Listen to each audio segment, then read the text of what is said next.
Salutations, toujours le frère Zvanko, dans la continuation des messages. On va aller dans Kalatambale, le livre de la vérité, celui qui balaye toutes les fausses Bibles, celui qui rend caduques tous les écrits religieux. Et ce support nous a été donné par Zulu Lassan, dont je suis disciple.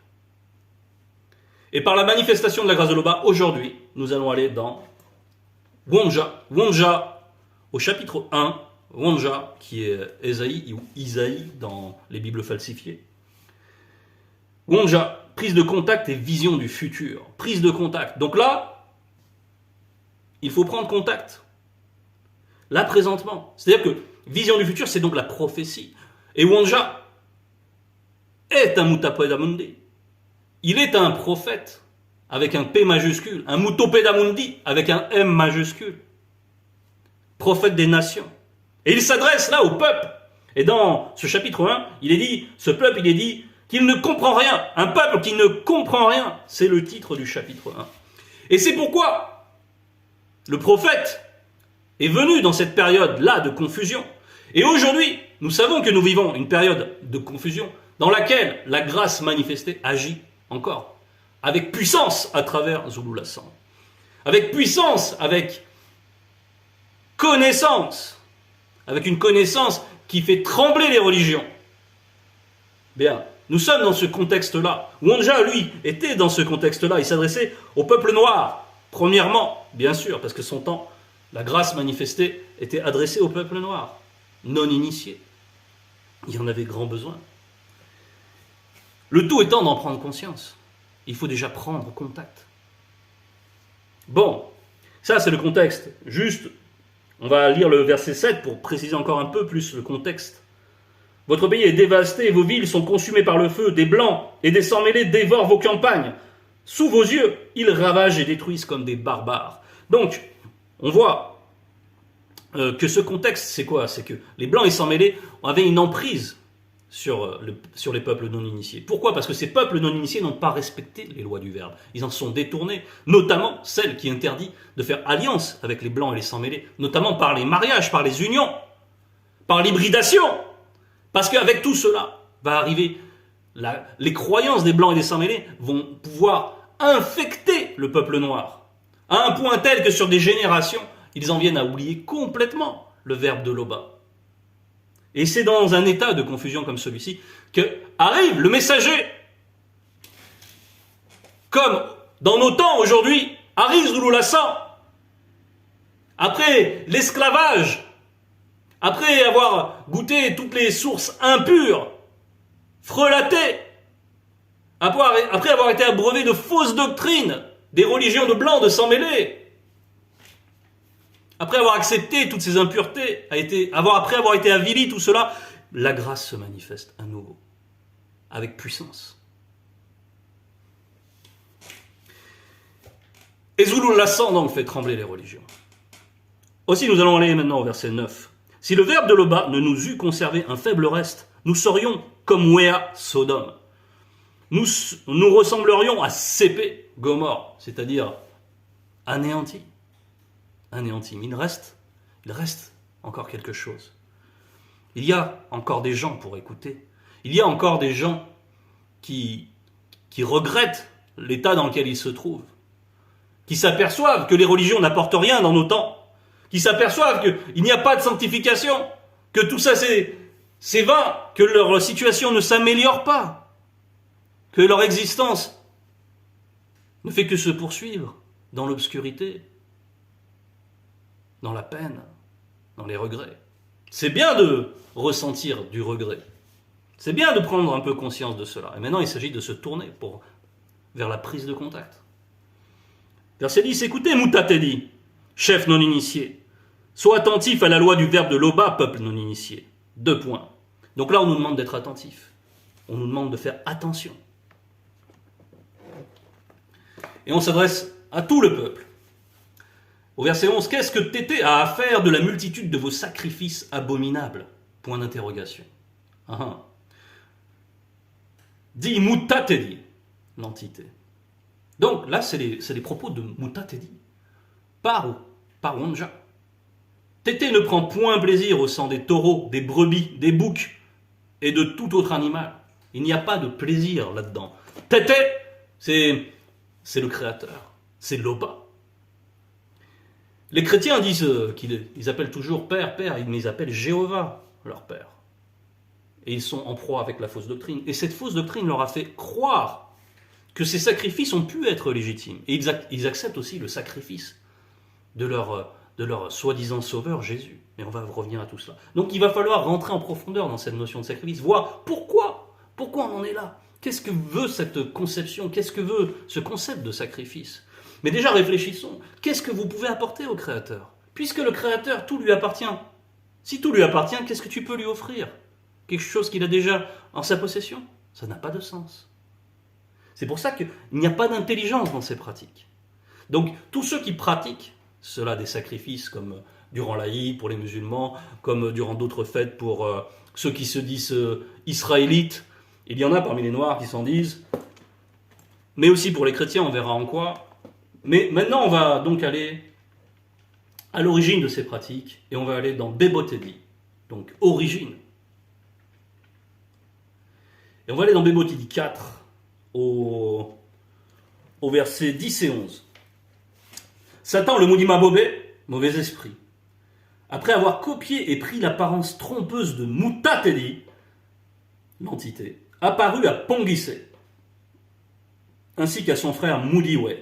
Donc Ponguissé, Cain dans les Bibles frelatées, dans les Bibles trafiquées, et Moudiwe, Abel. C'est l'histoire de Cain et d'Abel, mais là c'est dans le véritable rouleau.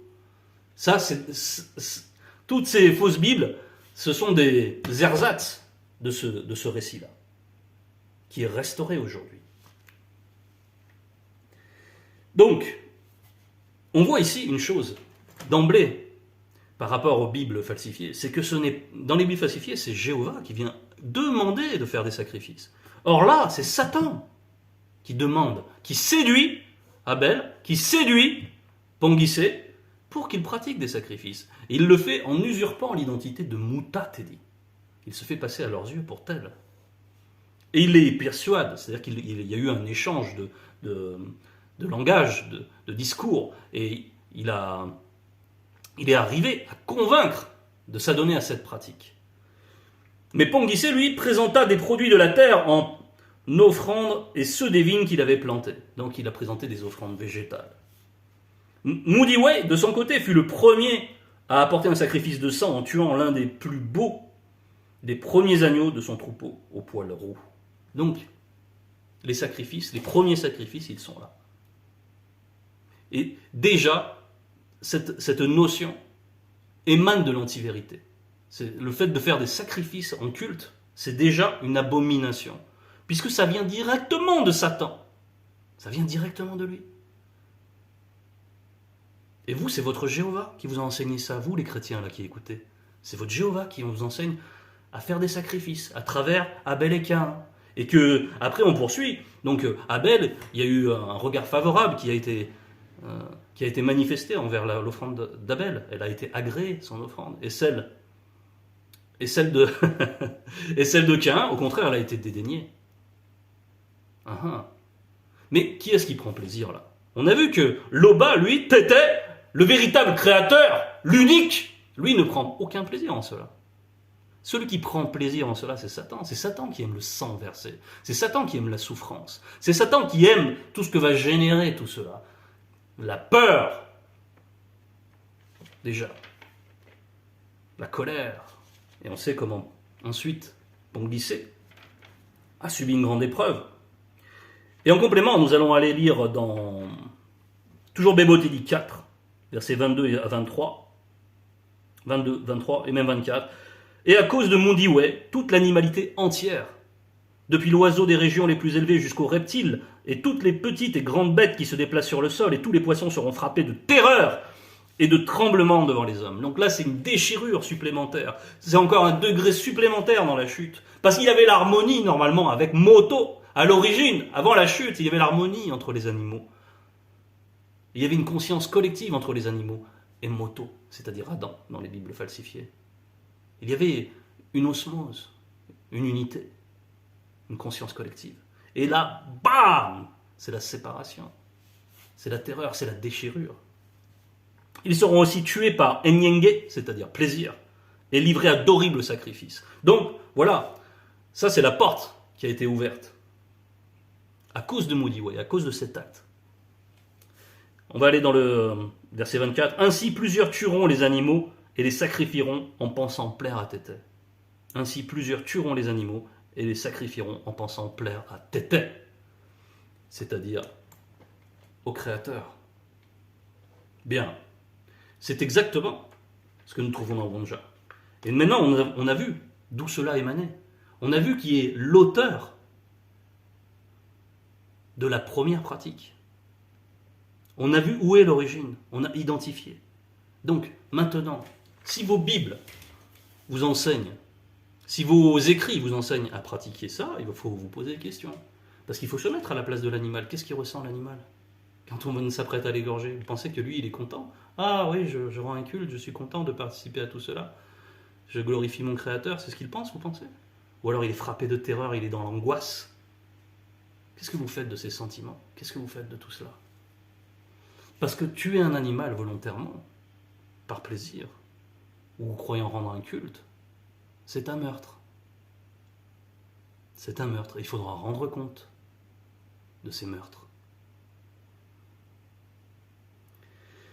Donc, Tété ne prend point plaisir, on revient dans le verset 11 de Wonja, chapitre 1. Tété ne prend point plaisir au sang des taureaux, des brebis, des boucs et de tout autre animal, à la différence de Jéhovah. Jéhovah, c'est un démon. C'est une sorte d'avatar pour Satan. Et on le voit à travers les œuvres qu'il réclame, il demande des sacrifices. On va continuer un petit peu. Verset 12, quand vous venez vous présenter avec vos sacrifices, qui vous demande de souiller la terre de vos ancêtres avec un A majuscule? Là, ce ne sont pas les ancêtres, papa, maman, grand-papa, non, on parle des ancêtres avec un A majuscule, c'est-à-dire des initiés. On parle ici de Tindi, de Tondo, on parle de Sango, on parle de tous les patriarches. Ce ne sont pas n'importe quel ancêtre, c'est important à saisir. Donc, qui vous demande de souiller la terre? De souiller la terre. Là, on vous pose une question. C'est qui vous demande ça? On vient d'essayer de voir que le qui a une grande importance. À qui vous rendez un culte? Vous rendez un culte à qui? À Jéhovah? Vous rendez un culte à qui? C'est qui votre Tété? C'est Satan. Parce que Satan, lui, il aime le sang. Hein. Lui, il aime ça. Il aime qu'on verse le sang. Jéhovah, lui aussi, il aime qu'on verse le sang. Posez-vous des questions. On reconnaît un arbre à ses fruits. N'est-ce pas? Ce n'est pas l'enseignement que vous avez reçu. C'est aussi un enseignement qu'on a reçu.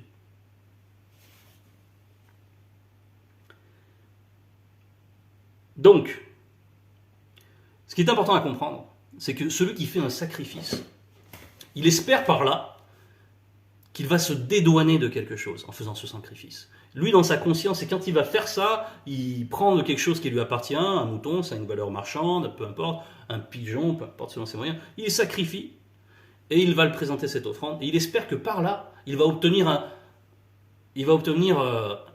le pardon de ses péchés, à travers ça. Il espère qu'on va lui faire grâce, on va le dédouaner de ses responsabilités. Et il pense que ça aussi, ça va le dédouaner de participer au processus de la sanctification, qui ne peut venir que par la vérité pure. C'est pour ça qu'il y a une part de consentement chez l'idolâtre. Parce que si on demande qui, c'est par rapport à l'idolâtrie. Quel est ce culte? À qui vous rendez un culte? À qui vous faites des sacrifices? C'est de l'idolâtrie. Vous idolâtrez vous vénérez des démons, c'est ce qu'on voit après. Cessez de répandre vos vaines offrandes sur le sol de Wassé, 2 points. Nous avons en horreur l'encens utilisé pour les rassemblements de cultes dédiés aux démons, les sabbats. Tout ceci est de la sorcellerie. Donc ce nous, c'est un N majuscule. Nous, c'est les entités qui sont des lois, en même temps, qui représentent des lois du Verbe. Donc on nous dit ici, cessez de faire cela, cessez, c'est pratique. C'est vain, des vaines offrandes. Ça ne sert à rien. Ça ne fait qu'empirer les choses. Mais spirituellement, ça ne sert à rien du tout. Cessez de répandre vos vaines offrandes sur le sol de Ouassé. Nous avons en horreur l'encens, utilisé pour les rassemblements de cultes dédiés aux démons. Et on nous parle des sabbats, tout ceci de la sorcellerie. Il y a, parmi tous ces cultes, il y a le culte des crânes, le culte des ancêtres. Ça aussi, il faut arrêter ça. Parce que là, c'est les ancêtres avec un petit A. On cherche à parler aux défunts. On cherche à recevoir le conseil de défunts. Mais cette pratique est interdite. Et si elle est interdite par la loi du Verbe, qu'est-ce qui va se passer quand on fait quelque chose qui est contre la loi du Verbe? Qu'est-ce qui se passe? Ce sont les démons qui en profitent. Qui profitent pour inspirer après ces personnes. Pour les faire croire à toutes sortes de délires. Pour les faire agir à tort et à travers. Pour qu'il y ait encore plus d'iniquité, encore plus de folie, encore plus de superstition, encore plus de confusion, pour que leur emprise s'étende, pour que le peuple noir ne puisse pas reconnaître la vérité.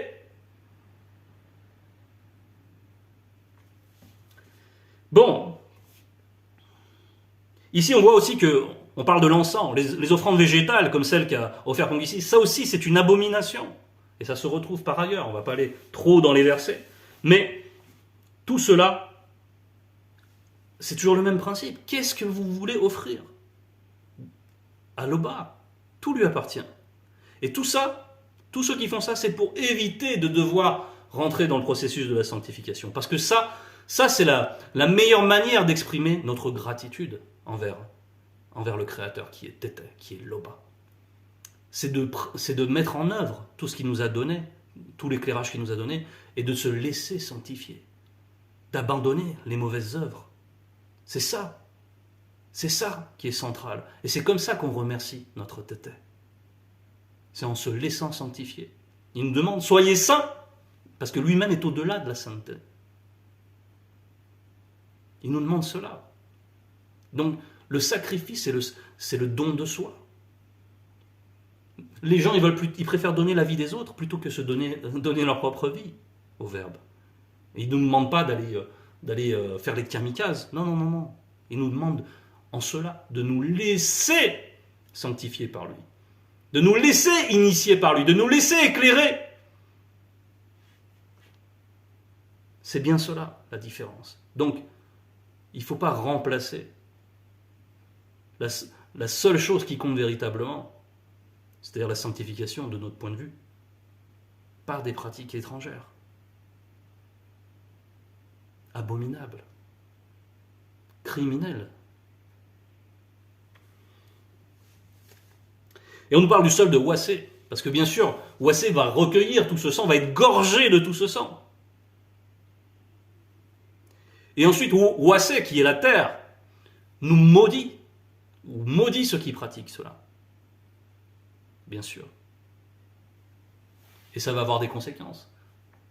Et après, il y a des catastrophes naturelles. Les gens qui versent le sang abondamment. Regardez au Japon, les massacres qu'ils font de dauphins. Ils n'ont aucune compassion envers l'animalité. Regardez comment ils sont dévastés. Parce que la nature les condamne. La terre les condamne. Elle a le droit. Elle a le droit de sévir, de manifester des châtiments de son propre chef. Elle en a l'autorité. Parce que la terre est vivante. Elle a des sentiments. Bref. Tout ceci donc est de la sorcellerie. Tout ce qui est contre nature, là, tout ça, toutes ces pratiques, c'est de la sorcellerie. C'est contre nature. C'est contre les lois du Verbe. C'est contre les lois du Verbe qui sont inscrites dans la nature. Parce que Tété manifeste la vie. Mais celui qui ôte volontairement la vie d'un être, sans qu'il en ait été obligé par des circonstances, le besoin de se défendre, etc., hormis ces exceptions, celui qui fait ça volontairement, mais il commet un meurtre. Il nie la loi. Verset 14. Nous, entre parenthèses, tous ceux du grand ordre des choses, sommes contre vos cérémonies occultes. Donc, tout cela, on voit, toutes ces pratiques, c'est des cérémonies occultes en fait. Même si c'est fait inconsciemment, même si c'est fait à travers, on va dire, des croyances religieuses, Les gens, ils pensent qu'ils vénèrent ils vénèrent Jéhovah, ils vénèrent tout ça, que ce soit Allah, etc. Enfin, on ne va pas les énumérer, parce qu'ils sont légion, n'est-ce pas? Parce que ce sont des démons. Ce sont des démons.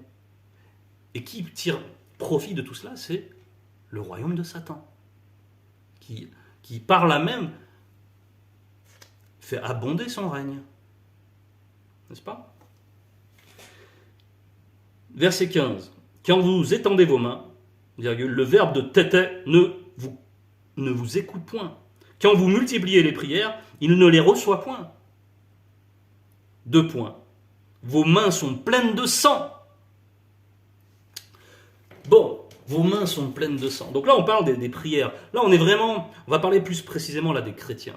Parce que quand les chrétiens vont dire, mais nous, on ne fait plus les sacrifices, la loi a été abrogée, ils ne comprennent rien. Pourtant, dans leur Bible, c'est dit que la loi ne peut pas être abrogée avant que le ciel et la terre ne passent point, etc. Mais ils ne comprennent rien, ils sont dans la confusion. Ce sont vraiment le peuple qui ne comprend rien. Mais bon, ils ne comprennent pas leur propre support, et qui est la Bible.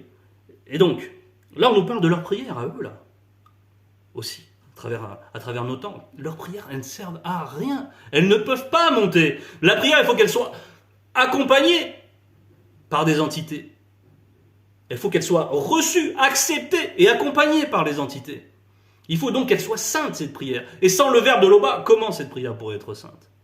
Sans qu'il y ait l'inspiration du verbe, comment? Ce n'est pas possible. Donc, toutes ces prières-là, quand vous multipliez les prières, parce qu'ils aiment bien multiplier très abondant en paroles, mais il n'y a pas la puissance derrière. Elles ne sont pas alimentées par l'esprit de vérité, parce qu'ils ne sont pas connectés à la vérité. Et leurs œuvres sont mauvaises. Et les chrétiens, eux, ils se réclament d'un sacrifice, le sacrifice de Jésus. Et ils invoquent le sang de Jésus. C'est-à-dire qu'ils veulent boire ce sang. Ils veulent s'alimenter de ce sacrifice. Ils veulent s'identifier à ce sacrifice et à ce sang. Pour eux, le sang, c'est ce qui va les sanctifier. Comment le sang va te laver? La nature ne t'enseigne-t-elle pas? Quand tu veux te laver, tu trempes les mains dans du sang? Ça n'a pas de sens. C'est l'eau qui te lave. C'est l'eau qui te lave. Et l'eau, ça va représenter l'action du verbe. Celle qui va te laver. L'eau, c'est celle qui vient de la source. La source, elle est spirituelle. C'est l'eau spirituelle. Donc, ces chrétiens-là, qui s'identifient à ce sacrifice, ils disent par là même qu'ils aiment les sacrifices des hommes, qu'ils approuvent que leur Dieu Jéhovah sacrifie son fils aîné. Mais quelqu'un qui est à l'extérieur de la chrétienté, vous lui expliquez ça, s'il a un peu de bon sens, il va vous dire, mais comment je peux faire confiance à quelqu'un qui donne son propre fils à sacrifier? Parce que la nature, elle t'ancienne. Ton fils, toi, tu vas aller le sacrifier? Ah oui, mais c'est par rapport à Abraham, il a voulu. Sachez qu'Abraham, qui est Sango, dans Kalatambale, dans le livre de la vérité, qui est le véritable patriarche, Shango, lui, il a été séduit. C'est pour ça qu'il s'est apprêté à sacrifier son fils. Il a été séduit. C'est encore Satan qui est intervenu pour le séduire, pour faire cela. Il a été arrêté, parce que la grâce a été manifestée, déjà par compassion, par rapport à Yololo, Isaac, dans les Bibles. Bref, tout ça est relaté, on ne va pas rentrer dans tous les versets, mais il y a plusieurs passages qui montrent cela. Bon, les chrétiens, eux, ils s'inspirent de quoi par rapport au sacrifice de sang? Ils disent qu'en fait, la loi, avant, il y avait des sacrifices, et justement, il y avait un bouc qui était destiné. Il était destiné à qui? Il était consacré à qui, ce bouc? Vous pouvez lire dans vos Bibles, il est consacré à Azazel, un culte de démons, donc. Donc, il consacrait des animaux à des démons. Et vous êtes héritier de ces doctrines. Et puis, finalement, vous acceptez le sacrifice de sang. Et vous dites, on va se laver dans le sang de Jésus. Mais, vous voyez pas l'abomination? Et les musulmans, là, pendant l'Aïd, moi je connaissais une musulmane. Elle venait du bled, elle venait d'Algérie. Elle me parlait de comment, pendant l'Aïd, il y a des ruisseaux de sang qui coulent dans les rues comme ça. Elle me disait, c'est beau, avec extase. On voit que Satan, par les religions, transmet ses désirs, transmet ses plaisirs. Et ensuite, c'est vous êtes les relais de tout cela. de toute cette... Vous voyez pas, vous ne ressentez pas que c'est impur. C'est le mal. Vous faites le mal. Les ruisseaux de sang, c'est beau. Ah bon? Et vous allez vous laver dedans, allez vous baigner avec les chrétiens, vous êtes d'accord là-dessus? Roulez-vous dans le sang. Vous êtes des criminels. C'est pour ça qu'il est dit, il ne reçoit point, vos mains sont pleines de sang. Il ne les reçoit point. Bien sûr. Bien sûr que Tété ne va pas approuver tout cela. Jamais il n'a demandé cela. Il n'y a que les religions, inspirées par le monde occulte, qui vous demandent ce genre de choses. Verset 16, lavez-vous spirituellement, purifiez-vous, ôtez la méchanceté de vos actions, cessez de faire le mal. Donc là, c'est spirituellement qu'on est nettoyé. À la source spirituelle. On le voit bien, verset 17. Apprenez à faire le bien, recherchez la justice, protégez l'opprimé connu, faites droit à l'orphelin connu, défendez la veuve connue. Donc, versets 16 et 17, ce qu'on nous demande là, lavez-vous spirituellement, purifiez-vous, mais déjà reconnaissez, vous qui êtes dans ces religions, reconnaissez que vous êtes grandement dans l'erreur, que vous avez été dupés. Aujourd'hui, la grâce s'est manifestée, comme au temps de Wonja, mais avec encore plus de puissance, à travers le deuxième né de la création qui est Zulula. Ouvrez les yeux! Il est là! La vérité, on ne pourra pas l'arrêter, elle est en train de tout détruire sur son passage, tout ce qui se prétend pouvoir s'opposer à elle. L'antivérité, le monde occulte est en ébullition. Les pasteurs tremblent, ils ne savent pas quoi répondre, ils ne peuvent rien dire, ils sont là, muets. Ils ne peuvent rien répondre. Ils savent qu'ils ne peuvent pas faire le poids face à cette science qui émane du grand ordre des choses. Une science supérieure qui les dépasse complètement. Ils sont perdus. Perdus même dans leur propre Bible. Ils ne savent plus quoi dire. Ils n'ont plus de ressources. Parce qu'ils sont privés de la source. Il faut revenir à la source. Il faut revenir au Verbe. Donc il faut déjà reconnaître que vous qui êtes dans les religions, là, toi là, qui écoutes, tu t'es trompé de chemin. Tu t'es trompé de chemin. Tu as été dupé. Mais il t'est offert là de revenir. Donc il faut, une fois qu'on a reconnu son erreur, il faut commencer à se repentir. Verset 18, ainsi parle Moutatedi, même si vos péchés ont la couleur du sang, ils seront effacés. Il y a la promesse. Toi qui es dans la souillure, toi qui es sous l'emprise encore de la cigarette, toi qui es sous l'emprise de toutes sortes de péchés, de la fornication, toi qui aimes le kwassa, toi qui pratique la médisance, toi qui... Voilà, là. Saisis cette opportunité. Prends contact. Rejoins la bergerie. Rejoins la vérité. Verset 19. Si vous avez de la bonne volonté, et si vous êtes docile, vous mangerez les meilleures productions du continent, avec un C majuscule. Donc, là, on nous dit, dans ta manière de venir, viens avec sincérité. Viens avec humilité, pas une humilité rampante comme on voit chez les chrétiens, là, non, une humilité sincère. Viens avec humilité, viens avec la simplicité, la sincérité, et laisse-toi initier. Oublie ce que tu as accepté avant et qui était de l'erreur. Ne cherche pas à conserver, ne cherche pas à référer tout le temps à cela. Non, viens comme une page vierge. Et laisse-toi initier. Tu t'apprêtes à rentrer dans la bonne maison, là.